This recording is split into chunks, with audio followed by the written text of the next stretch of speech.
Телеканал «Вариант» любит новые знакомства. Сегодняшний вечер подарит нам одно из таких.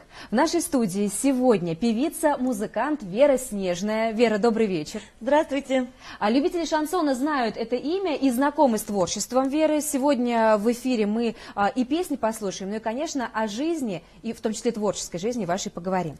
Ну, для начала, Вера, один из ваших титулов – это «Королева шансона». Помните, да, когда это было? И как это вообще произошло? Как это было и как это произошло, честно говоря, для меня до сих пор является таким чудом, но я по-прежнему, как и в тот момент, когда об этом узнала со сцены зала Санкт-Петербурга, зала Октябрьский, и до сих пор я придерживаюсь мнения, что королева у нас одна, если говорить о шансоне, это, безусловно, Любовь Успенская. Ну, а в качестве принцессы мне, в принципе, вполне подходит такой титул. Я, в принципе, считаю, что каждая из женщин, каждая королева по-своему, в своем, точно так же, как и о таланте, можно сказать, что каждый человек, безусловно, талантлив. Вот каждого Бог одарил талантом. Вера, ну вы королева именно шансона. А как вы для себя определяете этот жанр и как вот трансформируется ваше понимание жанра со временем? Ну, для меня огромная честь то, что все-таки эта информация есть, и то, что, может быть, даже кто-то и поддерживает, да, подобное. Но что касается времени, я считаю, что если есть любовь и, наверное, профессионализм, преподнесенный с любовью, это и есть искусство. Я говорю, в принципе, в общем и целом. И хотелось бы соответствовать вот данному пониманию, безусловно. Потому что если это, скажем, профессионализм без какой-то толики любви, это ремесло. Если это любовь, но нет профессионализма, ну это хобби, наверное. Вот где-то в таком ключе, мне даже в социальных сетях, кстати, заходите, буду очень рада. В Инстаграме вот недавно открыла тоже свою страничку, буквально вот методом проб и ошибок, но все-таки удалось. Что вам это дает, вот соцсети? Ведь многие люди стараются себя от них оградить, а кто-то туда окунается прям-таки с головой. Вот для вас согласна. Буквально вот с моим директором Анечкой Самариной мы, когда ехали к вам на интервью, как раз об этом и говорили, что настолько действительно погружаешься в этот мир. И я себя поймала, открыв для себя в 2006 году вот этот бескрайние просторы великого интернета, я поняла, что это действительно может затянуть. А с другой стороны, это уникальная, удивительная возможность и достоинство нашего времени, общение онлайн с далекими, скажем, родными, близкими, которые благодаря вот подобным связям становятся ближе. И то, что есть возможность объединиться вот в таком едином порыве благодаря песням и музыке, которую мы с вами вкусы разделяем, да, это тоже ведь здорово. Ну и, конечно, более ценными становятся встречи, как сейчас принято называть, онлайн. То есть непосредственно на наших концертах. Поэтому где бы что ни происходило, как тоже принято говорить в реале, это, я считаю, более ценно. И этим вот я нашей встрече сегодня очень, нашей встрече рада, бесконечно рада. Взаимно. И тем более такой замечательной аудитории, как зрители вашего канала. Продолжим, Вера. Вернемся к шансону, а точнее в 2003 год, где взрослое радио «Шансон» назвало вас, внимание, достойной награды за лучшее воплощение женского образа. А вот какой он, этот женский образ, который вы стараетесь создать? Или и создавать-то не приходится, это как бы вот изнутри идет? Вы знаете, в принципе,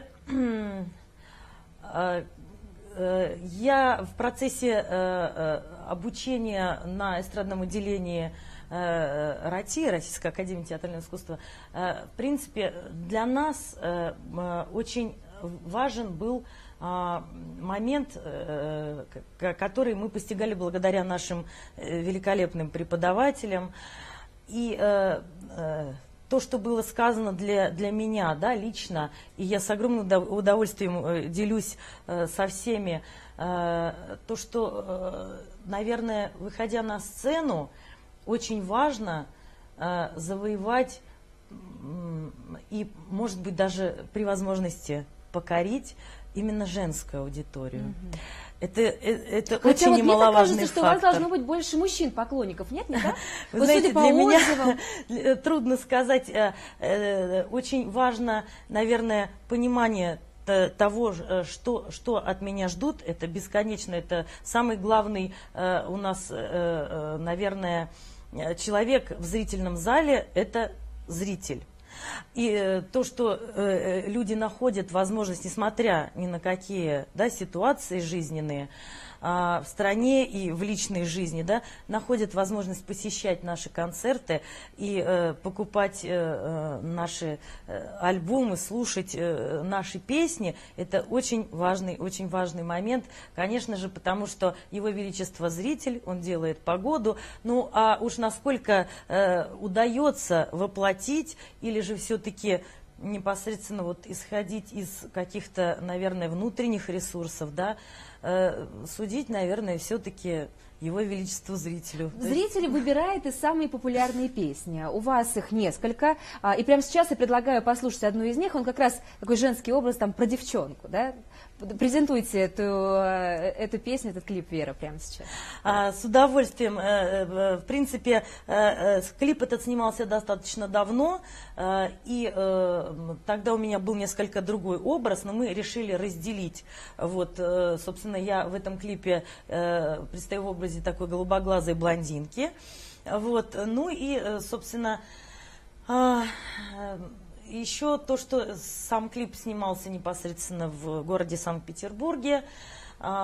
И, наверное, то, что в содержании этой песни есть все-таки, ну, как бы сказать помягче, но все-таки присутствует мораль. Вот. И я думаю, что многие слушатели, зрители знают эту песню. Ну, и прямо сейчас на телеканале «Вариант». Спасибо.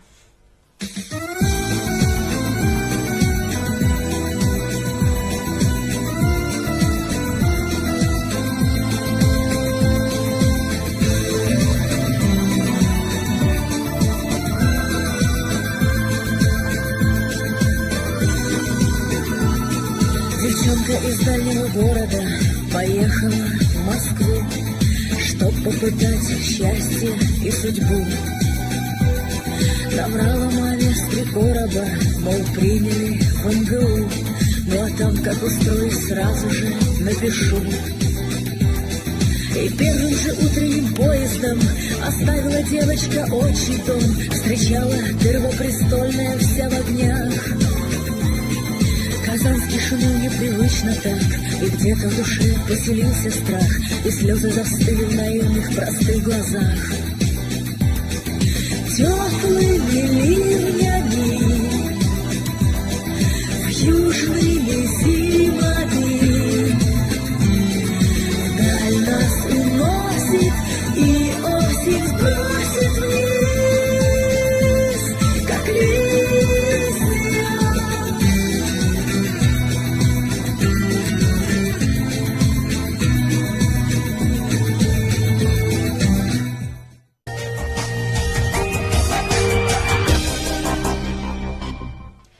Телеканала «Вариант» исполнитель, музыкант, певица Вера Снежная. Вера, продолжим вот такое импровизированное интервью, которое сегодня нам подарил этот летний вечер. Самый первый выход на публику, так говорится в вашей биографии, состоялся еще в 5 лет. Так вот, вы решились тогда выйти на сцену с группой «Краяне», спев песню «Белый снег». И за этим последовали интервью, съемки на телевидении и очень-очень много внимания. Вот сейчас можете осознав, что произошло, сказать, что же это было? Вы влюбились в сцену, вы не смогли больше быть без внимания, и вы действительно выбрали для себя такую профессию. Здесь скорее профессия выбрала меня по причине того, что, ну так уж случилось. Мне было 4 года, меня родители отвели на концерт Валерия Бадзинского. Меня вообще родители так достаточно активно посещали филармонию и дома культуры, всевозможные концерты. Моя сестра тогда училась в музыкальном училище. Меня привели на концерт Валерия Бадзинского. Мама моя, значит, сказала, вот такой вот букет, у меня был такой огромный бант на голове, значит, букет цветов, подойдешь и скажешь, значит, то-то, то-то. поняла, да, мам, конечно, с удовольствием. Сцена, там, огни яркие. Я, кстати, неоднократно замечала даже вот сейчас, вот во время концертов, когда дети смотрят огромными глазами, именно вот в той стороне, где раздается музыка, где, ну, собственно говоря, вот, находясь в той же ситуации, я подошла, сказала: здравствуйте, дядя Валера, пожалуйста, спойте мне вот такую-то песню. Он мне сказал, он взял букет, удивился моему такому достаточно продолжительному монологу, обращению в адрес, говорит: ты можешь сказать, как, вот, значит, как мы выяснили, как меня зовут, ты можешь сказать то же самое в микрофон? Я говорю: ну, конечно, с удовольствием. Значит, он мне поднес микрофон, я тоже тираду выдала. Он меня взял на руки и пел эту песню, вот, держа меня на руках. Я девочка была такая достаточно в детстве упитанная, увесистая. Я чувствовала, что к концу уже композиции у него дрожала рука, но он выстоял. И в зале потом мне мама говорила: это говорили, что это подсадка, говорили, что это специально, но на самом деле совершенно экспромт. Как бы, я считаю, великая вещь, особенно хорошо подготовленная. Ну, послушайте, получается, что все не случайно. И буквально через год вот так получилось, что, будучи на капустнике у сестры в музыкальном училище, я там спела песню, меня заметили. Помимо этого у меня был еще микрофон, скажем, от магнитофона, которые только-только тогда появились, кассетные. Папа привез из-за границы, папа был моряком. И вот этот микрофон перекочевал ко мне под подушку, это был все, это уже все. И всем стало понятно, и также в 5 лет я поступила, меня взяли без экзаменов сразу же на фортепианный отдел, музыкальную школу. Ну, собственно, все, карьера началась, и с тех пор, вот уже будучи в 16-летнем возрасте, уже после студии «Гротеск» театральной, где я вот училась с моим замечательным другом Андреем Данилко, мы, собственно говоря, вот уже потом с фристайлом объездили, можно сказать, ну, проще сказать, где мы только не были.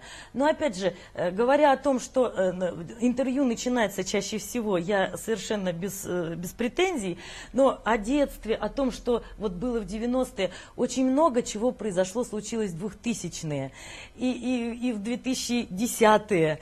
И я этому бесконечно счастлива, просто получается, что большую львиную долю времени мы отдаем, как это начиналось все, а как это все продолжается, мне бы очень хотелось донести вашей замечательной аудитории. Так, давайте тогда прямо сейчас. Давайте, новый почему? альбом, прямо-таки прям Именно свеженький, горяченький.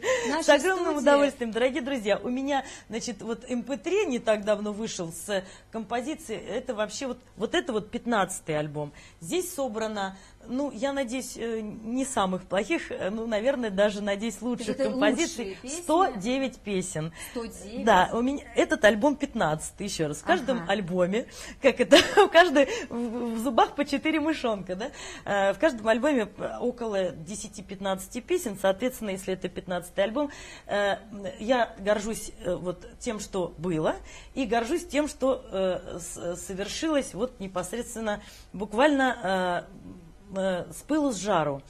То есть в июле 2016 года вышел дуэтный альбом. У меня до этого тоже было много очень дуэтов. Замечательным автором, исполнителем Андреем Гражданкиным. Он написал очень много красивых песен. Мы их, я надеюсь, красиво спели. Сняли несколько клипов, роликов. Ну, вот это мы сейчас и оценим. «География любви», так называется альбом, и так называется та композиция, которую прямо сейчас мы не только услышим, но еще и увидим. «Папа моряк», и здесь море, такая морская тема. Внимание на экран.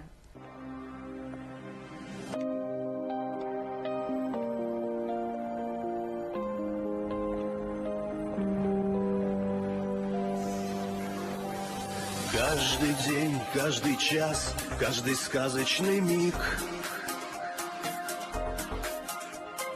по волнам бирюзовым несется наш брик.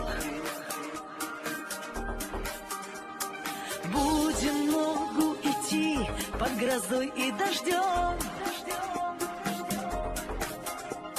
Все сумеем с тобой, потому что вдвоем. Географию нашей любви мы учили с тобой не из книг.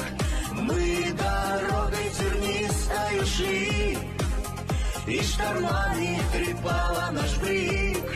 География нашей любви так обширна и так глубока. Двери в рай мы с тобою нашли, хоть дорога была нелегка. Каждый день, каждый час, проведенный с тобой, это счастье, любимый, и рай наш земной. У штурвала вдвоем моя жизнь, моя кровь.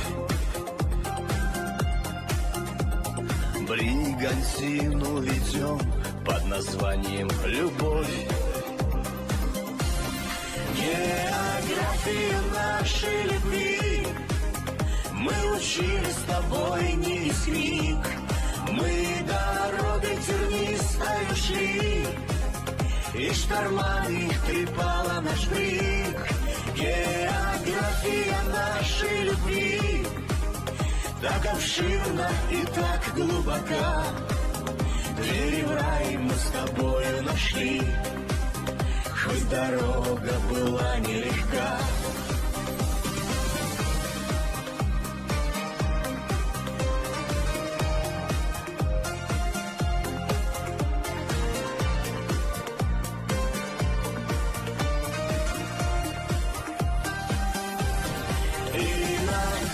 Сердец проложимый путь, и ничто не заставит с него нас свернуть. Перламутром раскрасит нам утро рассвет. Мы, обнявшись, проснемся и скажем привет. Географию нашей любви мы учили с тобой не из книг. Мы дорогой тернистою шли, и штормами трепала наш брик. География нашей любви так обширна и так глубока.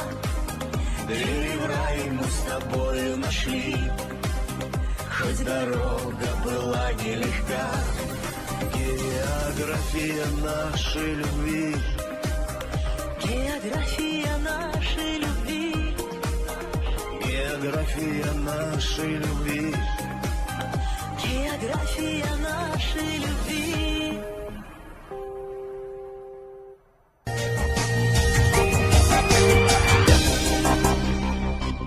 География любви Веры Снежной привела ее в наш Владимир. И сегодня Вера Снежная гость телеканала «Вариант». Не могу не спросить, Вера, ваши мальчишки, ваши сыновья, Даниил и Андрей, их можно назвать вашими поклонниками? Как они относятся к вашим гастролям, например, вот если честно? Если честно, они активное участие с некоторых пор стали принимать в наших концертных программах, если это не очень позднее время, безусловно.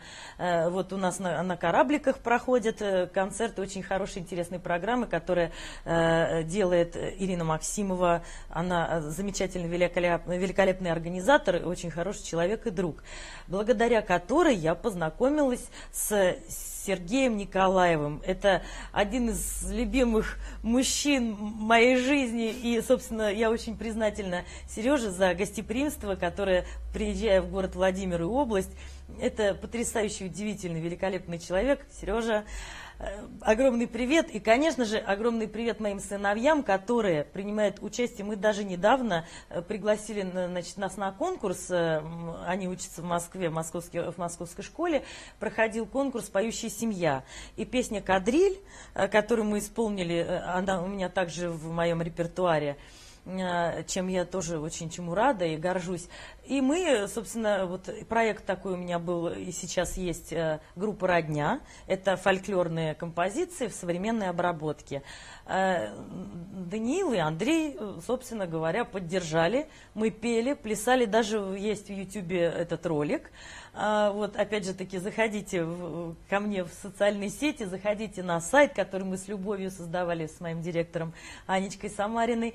Добро пожаловать. И я надеюсь, что вы там сможете убедиться в правоте моих слов, и я надеюсь, что вам понравится. Хотя это была тоже такая импровизация, это был конкурс, мы не готовились особо, но тем не менее успели отснять все это дело. Вот в исполнении нашего Всей семьи. семейного трио, да.